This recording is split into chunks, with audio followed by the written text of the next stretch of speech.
சுவாமி விவேகானந்தரின் வீர மொழிகள்.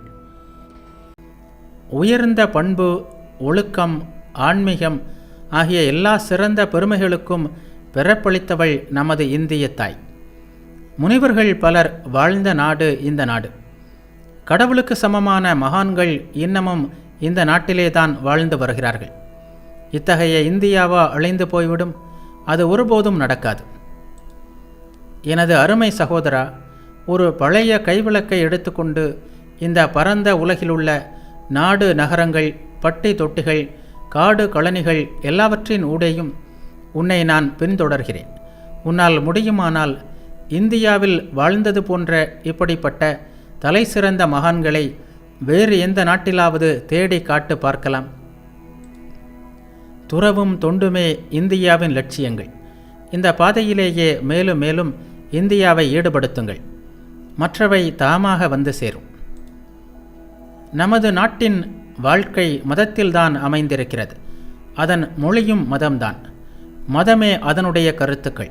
அதனுடைய அரசியல், சமுதாயம், நகராட்சி மன்ற அமைப்புகள், பஞ்ச நிவாரண பணிகள் ஆகிய இவை எல்லாமே மதத்தின் மூலமாகத்தான் நடத்தப்பட்டு வந்திருக்கின்றன.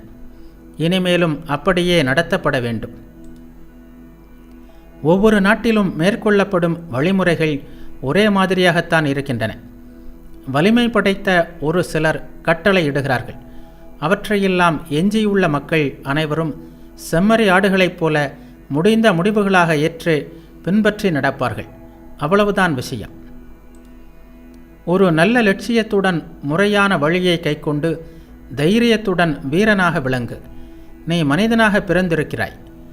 நீ வாழ்ந்து மறைந்ததற்கு உன் பின்னால் ஓர் அழியாத அறிகுறி எதையாவது விட்டு செல். மிருக பலத்தால் அல்லாமல் ஆன்மீக பலத்தால் மட்டுமே இந்தியா எழுச்சி பெறப்போகிறது. அழிவு முறையின் மூலமாக அதன் எழுச்சி உண்டாகப் போவதில்லை. மாறாக அமைதி, அன்பு ஆகிய முறைகளின் மூலமாகத்தான் இந்த பணி நடைபெறும். புராதன பாரத அன்னை மீண்டும் ஒருமுறை வெளிப்படைந்து விட்டாள். தனது அரியணையிலேயே அவள் அமர்ந்திருக்கிறாள். புத்துளமை பற்று என்றுமே இல்லாத அரும்பெரும் மகிமைகளோடும் அவள் திகழ்கிறாள். இந்த காட்சியை பட்டப்பகல் வெளிச்சத்தைப் போல தெளிவாக நான் பார்க்கிறேன். அமைதியும் வாழ்த்தும் நிறைந்த குரலில் இந்த பாரத அன்னையை உலகம் முழுவதிலும் பிரகடனப்படுத்துங்கள்.